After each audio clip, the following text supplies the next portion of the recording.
Bismillahirrahmanirrahim. Alhamdulillahirrabbilalamin. Wassalatu wassalamu ala sayyidina Muhammadin wa ala alihi wa ashabihi wa tabi'in. Qala rabbi shrah li sadri wa yassir li amri wa hlul 'uqdatam min lisani yafqahu qawli. Subhanaka la ilma lana illa ma 'allamtana innaka antal alimul hakim. Wa tub 'alaina innaka antat tawwabur rahim. Amma ba'du.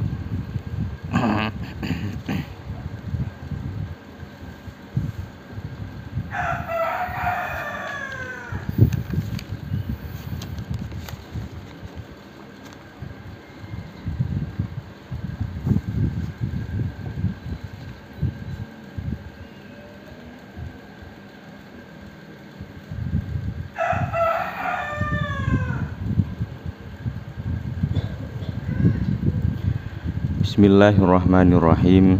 Faslun fi ta'zimil ilmi wa ahlihi.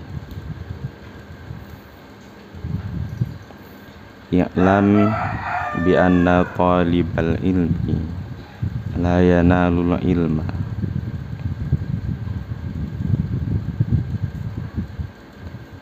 wa la yantafi'u bihi illa bi ta'zimil ilmi wa ahlihi wa ta'zimil ustadzi wa tawqirihi.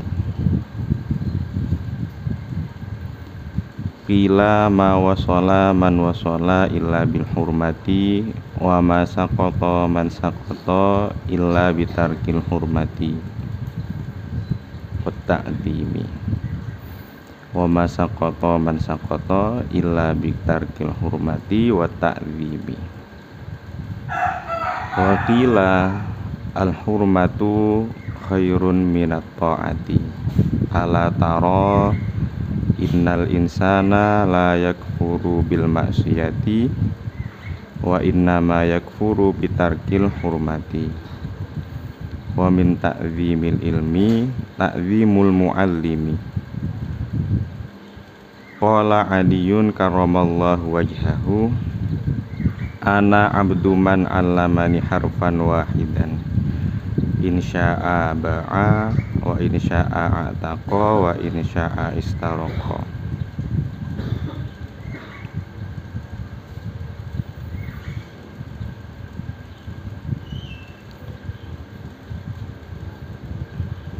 Unsyidtu fi dzalika ra'aitu ahaqqal haqqi haqqal muallimi.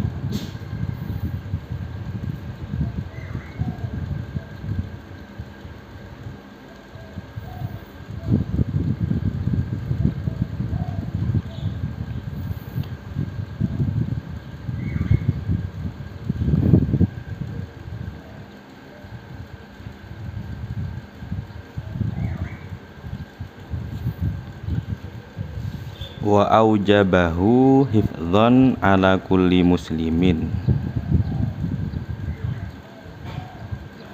Laqad haqqa ayyahdiya ilaihi karamatan li ta'limi harfin wahidin alfu dirhamin. Fa inna man 'allamaka harfan mimma tahtaju ilaihi fiddin fahuwa abuka fiddin.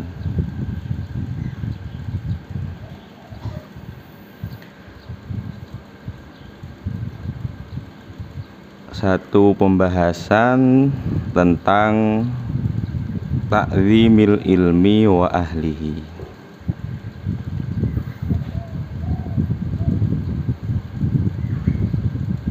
Mengagungkan ilmu dan ahlul ilmi. I'lam bi anna talibal ilmi la yanalul ilma wa la yantafi'u bihi illa bi ta'zimil ilmi wa ahlihi wa ta'zimil ustadzi wa tauqirihi. Kalau mau dibuat makna yang tidak biasa ya bisa wahai para santri, iklam, wahai para santri, wahai para thalibul ilmi, sama aja, kurang lebih begitu maknanya. Iklam, iklam Jawanya apa? Ilingo ya, ilingo kalau nggak salah namanya. Ingatlah ya, diingat-ingat. Apa yang perlu diingat-ingat itu bahwasanya thalibal ilmi, seorang santri itu la yanalul ilma wa la yantafi'u bihi illa bi ta'zimil ilmi wa ahlihi wa ta'zimil ustadzi wa tauqirihi. Santri itu tidak akan mendapatkan ilmu yang dicari, tidak akan mendapatkan manfaat atas ilmu yang dimiliki, kecuali dia juga menghormati ilmu, menghormati ahlul ilmi, menghormati gurunya. Jadi syaratnya agar supaya kita dapat ilmu dan dapat manfaat dari ilmu itu, makanya kan ada istilah ilmu yang manfaat ya.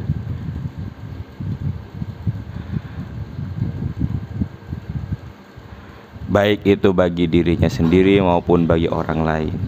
Agar supaya manfaatnya bisa didapat, maka syaratnya salah satunya adalah menghormati ilmu itu sendiri, menghormati orang yang punya ilmu, menghormati gurunya.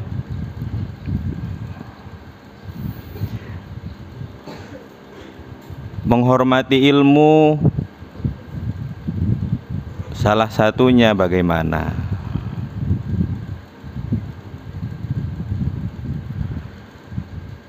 Salah satunya dengan diamalkan.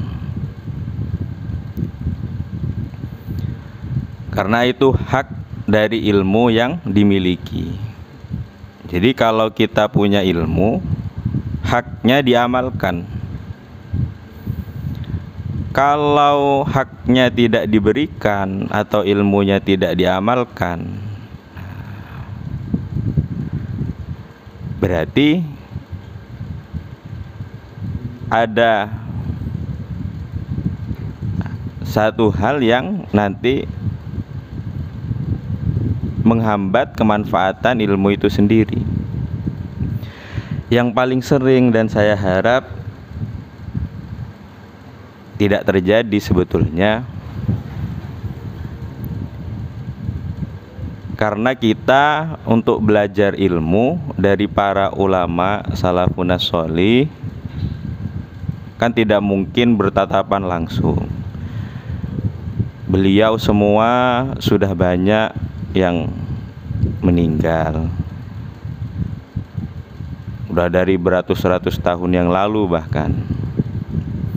Kita belajar melalui tulisan-tulisannya, kitab-kitabnya.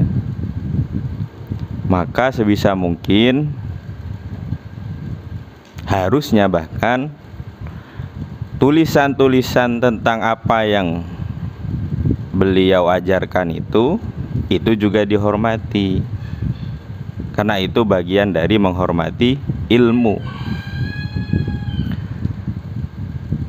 Salah satunya adalah bagaimana meletakkan kitab-kitab, apalagi Al-Quran. Kan sudah ada raknya misalnya di sini Al-Quran. Kenapa harus ditaruh di jendela misalnya? Di jendela. Atau misalnya yang parah, di tempat-tempat yang kurang pantas, di toilet misalnya. Ada kadang itu kitab selembar, 2 lembar, sekalipun selembar ya. Kalau memang mau menghormati ilmu, diambil, letakkan di tempat yang berhormat, karena itu bagian dari menghormati ilmu. Yang seperti itu sekalipun terlihat kecil, terlihat hal yang sepele, lah itu bagian justru mungkin yang membuat ilmu kita jadi manfaat. Kita bisa dapat aliran berkah. Jadi bisa dimulai salah satunya dari menghormati tulisan-tulisan yang digunakan oleh para ulama salafun sholih untuk menyampaikan ilmu, menyebarkan ilmu yang akhirnya sekarang kita terima gitu ya. Apalagi kemudian kitabnya dilukis, ada ya, kitabnya itu dilukis, digambar-gambar, itu ada yang begitu ya, dikasih gambar, entah gambar apa itu.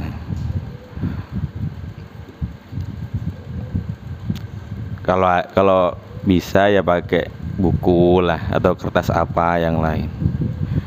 Masa iya kitabnya dilukis, ditato itu, kasih kembang itu. Ada yang gitu ya. Jadi dari atas itu dikasih kembang itu, gambar kembang ke bawah ya.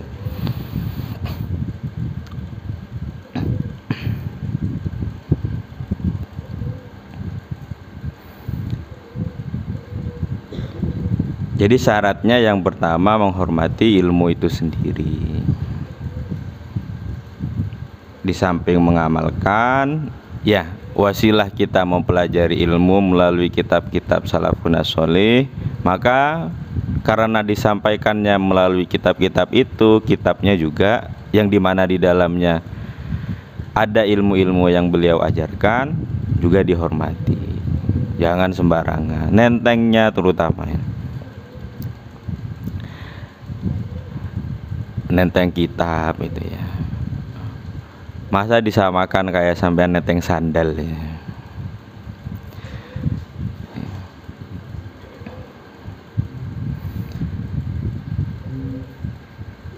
Selain ilmu itu sendiri juga ahlul ilmi, orang yang punya ilmu ya. Ahlul ilmi juga ustadznya, guru-gurunya ya.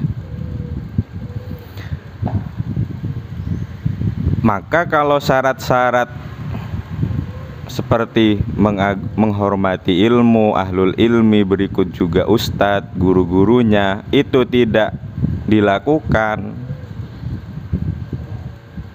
ya gak usah kaget kalau kemudian ilmunya tidak diperoleh, atau kalau sudah dapat ilmu, ilmunya tidak manfaat. Apa ciri-ciri kemudian ilmu itu manfaat atau tidak? Saat kemudian ilmu itu mengantarkan kita menjadi lebih dekat kepada Allah, menjadi lebih bertakwa, menjadi lebih baik, maka itu tanda-tanda, salah satu tanda ilmu itu bermanfaat. Kalau malah kita punya ilmu tambah jauh dari Allah, tambah sering berbuat maksiat, nah itu tanda-tanda juga, itu tanda-tanda ilmunya tidak manfaat. Silahkan dirasakan sendiri. Sudah sampai mana sampean merasakan ilmu itu? Apakah ilmu itu membawa sampean ke menjadi lebih baik atau sebaliknya? Kalau ternyata kok malah sampean semakin banyak ilmu, semakin tidak baik, nah berarti mungkin salah satu alasannya syaratnya tidak dipenuhi. Tidak menghormati ilmu, tidak menghormati gurunya, tidak menghormati ahlul ilmi misalnya. Wakila ma wasala man wasala illa bil hurmati wa masaqata man saqata illa bitarkil hurmati wa ta'zimi. Ada satu dauh di mana dauhnya ma wasala man wasala illa bil hurmati.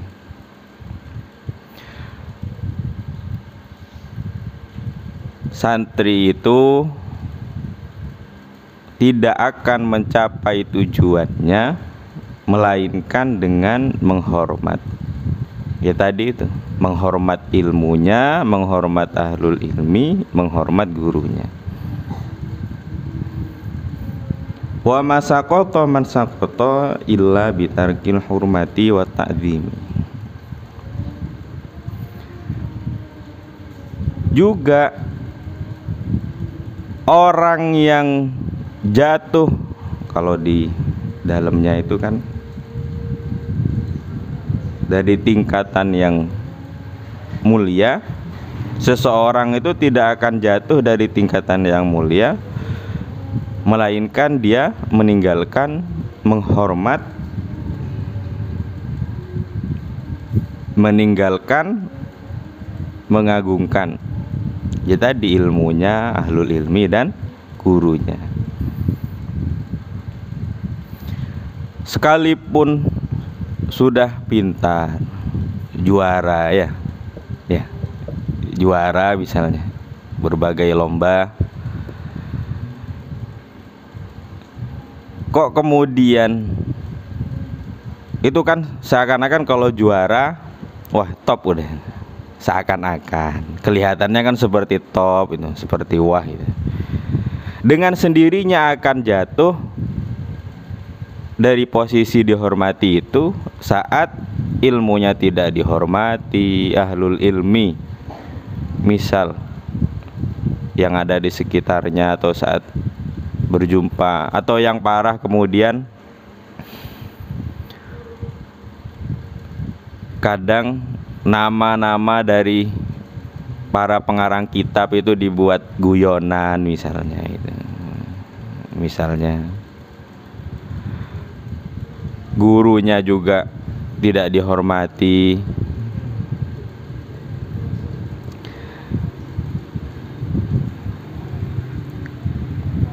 maka dengan sendirinya apa yang tadi telah dicapai akan hilang.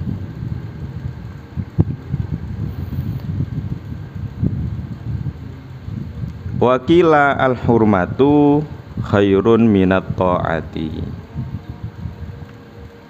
Ala taro innal insana la yakfuru bil maksiyati wa innama yakfuru bitarkil hurmati. Ada dauh lagi bahwa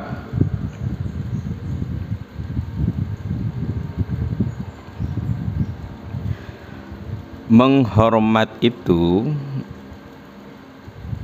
lebih baik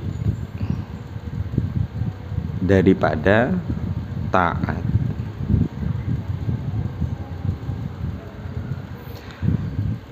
Dijelaskan di belakang, ala taro innal insana la yakfuru bil maksiyati wa innama yakfuru bitarkil hurmati. Ingatlah bahwa manusia itu tidak menjadi kufur sebab maksiat, tapi dia bisa menjadi kufur karena meninggalkan menghormat.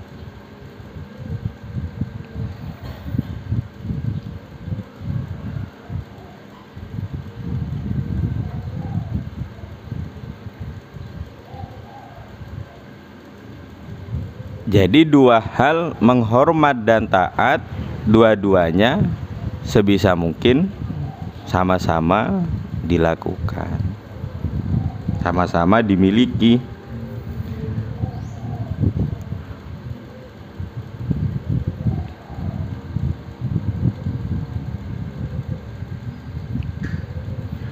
Wa min ta'zimil ilmi ta'zimul muallimi.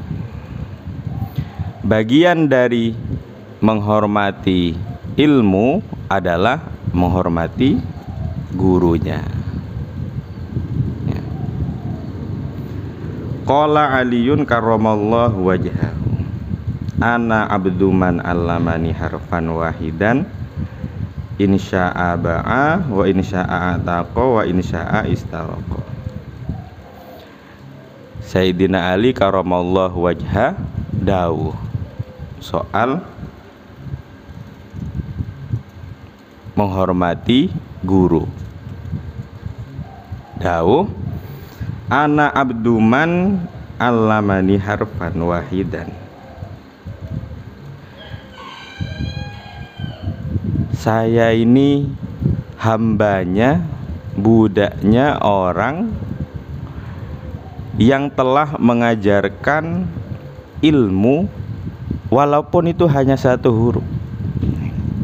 Saking menghormatinya beliau terhadap guru, sekalipun hanya satu huruf itu sudah dianggap gurunya, bahkan memposisikan dirinya sebagai tuannya. Gimana posisinya budak itu?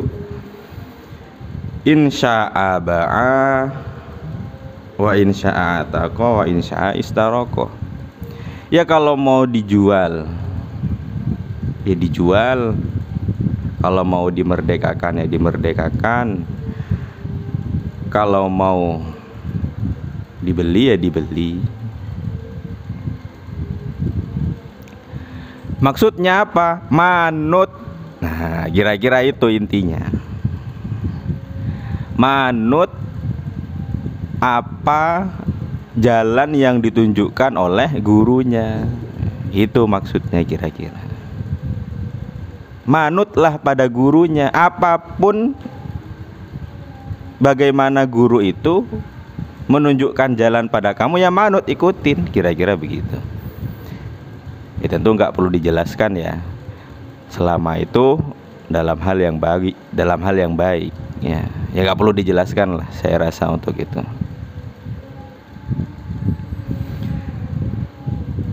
Saat kemudian guru itu menunjukkan jalan untuk kita, ya ikut, tidak usah protes. Bahkan dalam dawuhnya Sayyidina Ali ini tidak punya hak untuk protes.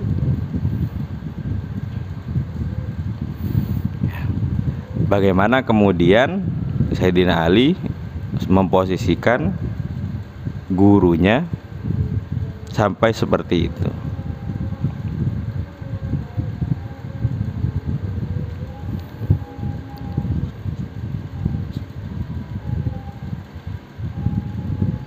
Manutnya mulai dari misalnya, saya sebetulnya kemarin sudah ngomong ya, aturan-aturannya, kegiatan-kegiatannya ya.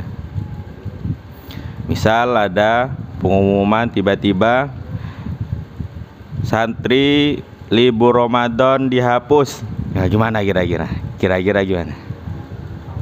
Ah, langsung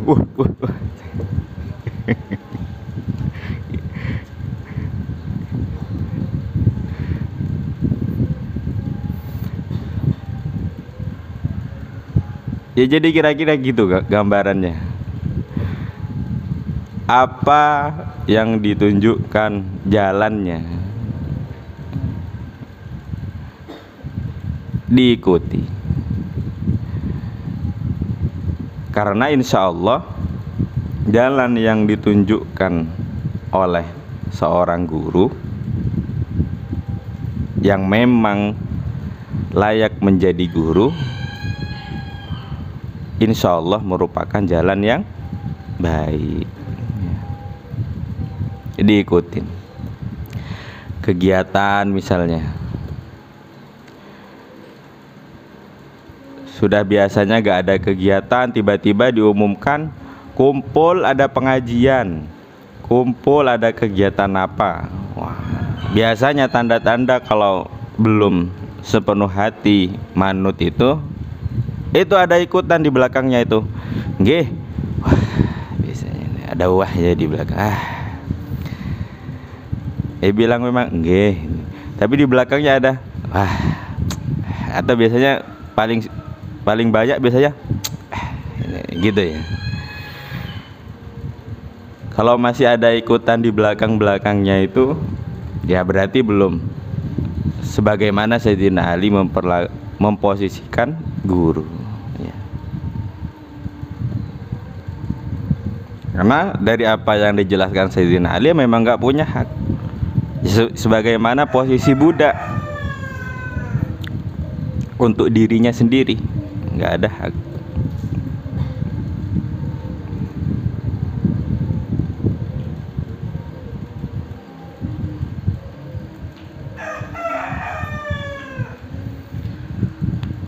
Waqat unsyittu fi dzalika ra'aitu ahaqqal haqqi haqqal muallimi. Coba Kang pinjam kitabnya bentar.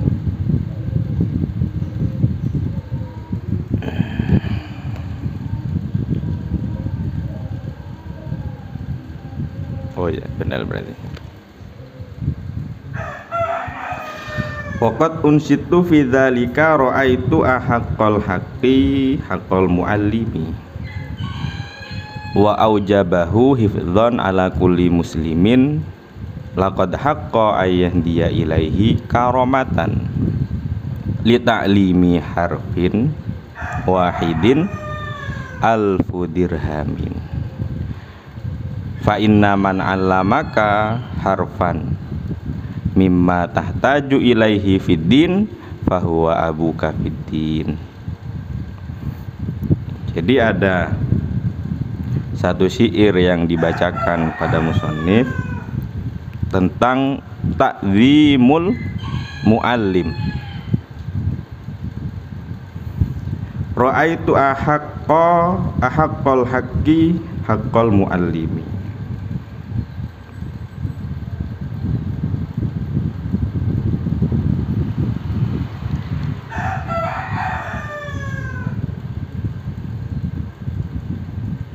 Telah terlihat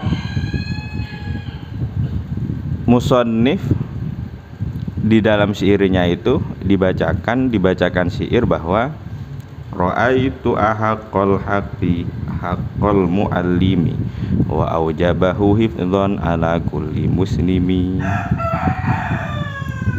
ya muslimin.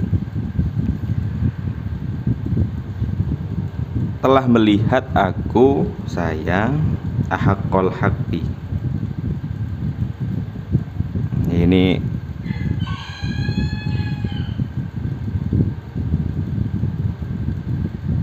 paling berhaknya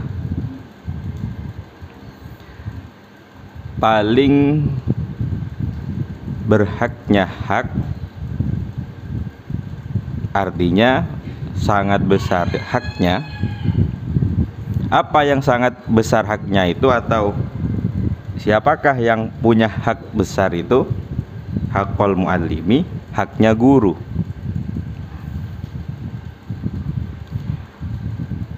Wa aujabahu hifdzan,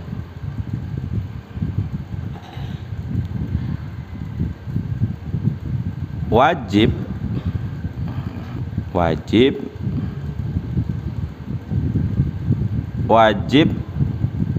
kepada guru itu hifdzan.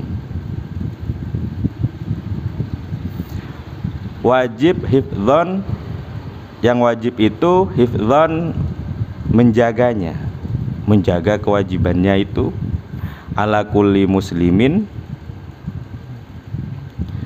atas setiap orang muslim, laqad haqqa,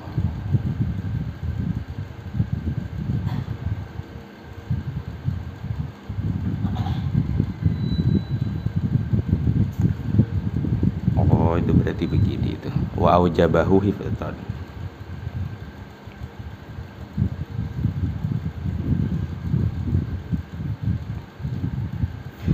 Wajib hak itu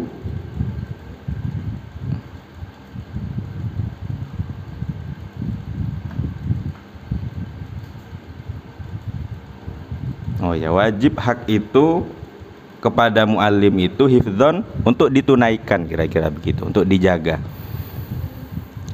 Ala kulli muslimin, wajibnya itu atas setiap orang, setiap muslim.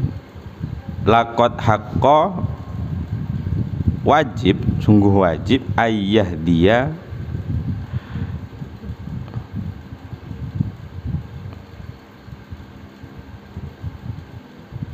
menghadiahkan kepada muallim ilaihi, atau ya ayyuhda ilaihi, dimafulkan juga bisa, dihadiahkan, ya ayyah dia ilaihi, karomatan, sebagai bentuk memuliakan, apa, kepada siapa diberikan hadiah itu, litaklimi, wajibnya memberikan hadiah itu sebagai bentuk memuliakan, litaklimi harfin, karena mengajarkan harfin wahidin, litaklimi harfin wahidin, karena mengajarkan satu huruf, alfu dirhamin, apa yang wajib dihadiahkan itu, alfu dirhamin, 1000 dirham. Banyak itu kan, 1000 dirham itu banyak. Jadi dalam syair ini disebutkan kepada guru itu ya ada sebagai bentuk penghormatan, ada kewajiban memberikan hadiah 1000 dirham, bahkan hanya karena sebab mengajarkan satu huruf. Fa inna man 'allamaka harfan mimma tahtaju ilaihi fiddin fahuwa abuka fiddin.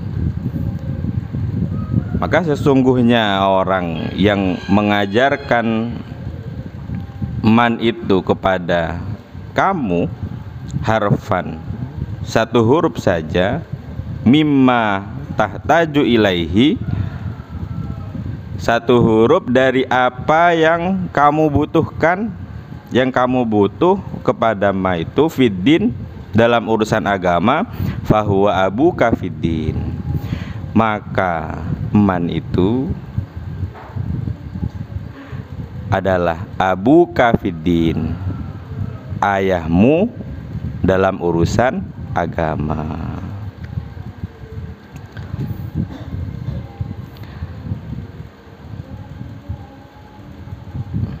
Begitulah posisi seorang guru, terutama kemudian yang mengajarkan urusan agama, yang urusan agama itu adalah satu kebutuhan bagi kita. Sekalipun itu hanya satu huruf, maka posisinya adalah seperti ayah dalam urusan agama. Kemarin kan pas wisuda itu saya kan sempat nyampaikan ya. Nah, kira-kira teksnya itu begini. Kana ba'duhum yahtarimu syaikhahu aktsara min ihtiramihi abahu. Faqala fi dzalika asy-syaikhu abur ruhi wa huwa bakin. Wal abu abul jismi wa huwa fanin. Abur ruhi afdalu min abil jasad, lakin idza sara abul jasad abar ruh fa huwa afdal. Kira-kira ya samalah dengan ini kira-kira. Posisi guru itu ya selayaknya ayah pada akhirnya. Di sini teksnya Abu Kafiddin. Kalau yang kemarin saya sampaikan atau yang barusan saya bacakan, posisinya itu Abu Ruh, yang mana karena posisinya itu sebetulnya lebih daripada sekedar ayah secara jasad itu ya. Terlebih kemudian sudah ayah secara jasad, juga ayah secara ruh dalam hal membimbingnya. Oleh karena itu, hati-hati, jangan sembarangan. Sekalipun misal ustadz-ustadznya, kalau bahasa Maduranya itu roco. Apa bahasa Jawanya ya? Roco itu bahasa Inggrisnya itu friendly. Apa kira-kira bahasa Jawanya? Apa bahasa Jawanya? Bahasa Jawanya apa?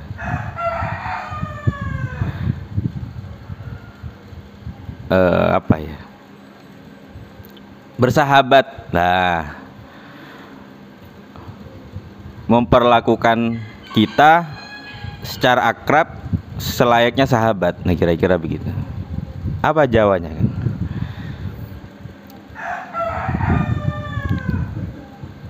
Gak ada yang tahu Jawanya apa? Atau di sini ada yang ngerti bahasa Madura ya? Gak ada ya? Apa itu ya? Ya itulah bahasa Maduranya ya roco, itu bahasa Inggrisnya friendly, kira-kira Indonesianya bersahabat lah. Sekalipun misal guru-gurunya di madrasah atau di formal, atau pengurusnya, ketua kamarnya, sekalipun memperlakukan kita seperti teman, hati-hati, jangan sampai kelewat itu ya. Misal Buya atau guru-guru kita, apalagi yang sepuh-sepuh, biasanya kan ngomong ke anak itu, biasanya ke santri kan ngomong. Kedekatan yang diberikan guru itu kemudian dianggap salah paham kadang. Akhirnya diperlakukan sebagaimana temannya. Padahal haknya teman dengan haknya guru, yang mana posisinya kurang lebih sama dengan orang tua, apalagi terhadap orang tua, itu kan berbeda. Ada beberapa hak yang itu tidak dimiliki oleh teman ya. Makanya hati-hati, sekalipun gurunya merangkul kita, memperlakukan kita seperti teman, ya jangan sampai sebaliknya ya. Dalam rangka tetap menjaga hak dan menghormati guru yang telah mengajarkan kita.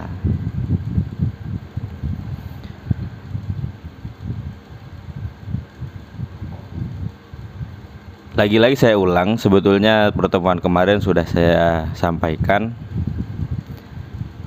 Hati-hati yang sangat, jangan sampai membuat guru itu menjadi mangkel, apalagi sakit hati,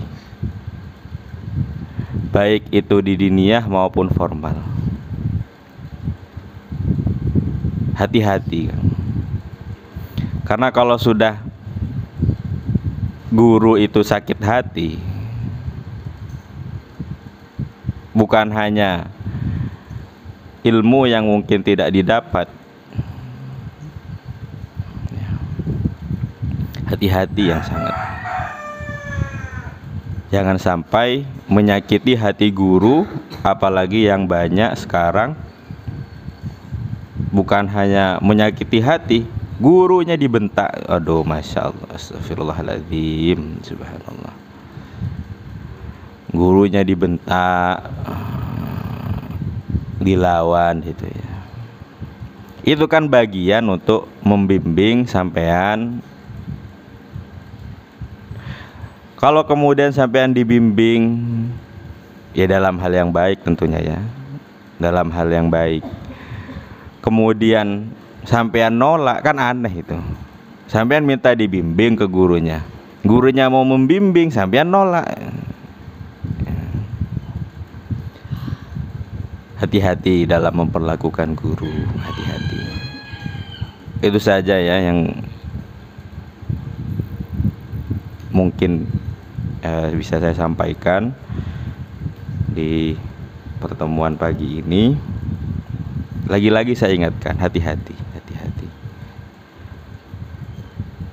Mungkin terdengar, kenapa kok diomongin terus, kok diingatkan terus? Khawatir lupa kan, khawatir lupa. Karena sekali aja sampean melakukan itu, menyakiti hati guru, apalagi kemudian sampai boyong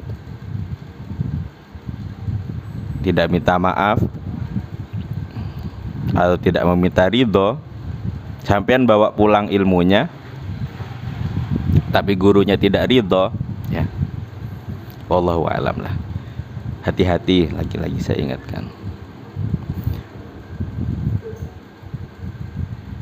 Alafu minkum ihdinas siratal mustaqim.